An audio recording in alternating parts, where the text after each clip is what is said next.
The Minister of Works and Housing, Babatunde Fashola, says that a lot is going on as the country continues to embark on simultaneous infrastructural projects to improve the quality of life of its citizens.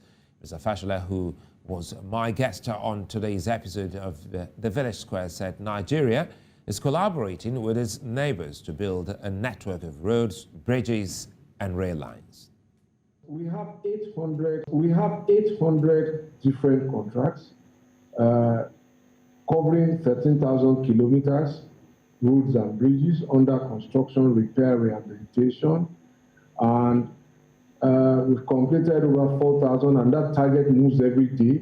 I think that it is time to put to bed the mystery and the agony around the 17 million housing deficit. There is no such thing. It's a lie. And I have discovered that it came from some literature in the Ministry of Housing when a policy was being developed in 2012. My investigations showed that there was no data to support it. How it then escaped to the public space and people are quoting it just beats the imagination. What I know very clearly is that every country has a housing challenge. Every country in the world has a housing challenge. And it is more pronounced in Nigeria and in many other parts of the world in the urban centers.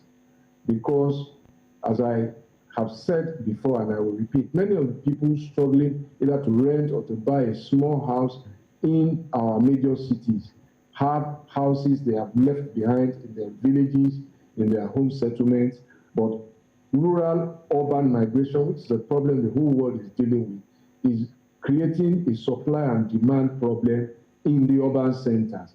But even in the urban centers, there is a deficit, there is a surplus or an availability of houses that are empty, unoccupied, and unlet or unsold. And I think what we should be doing while we are trying to build houses is also to see how to bring those houses into the market, to make them available and accessible.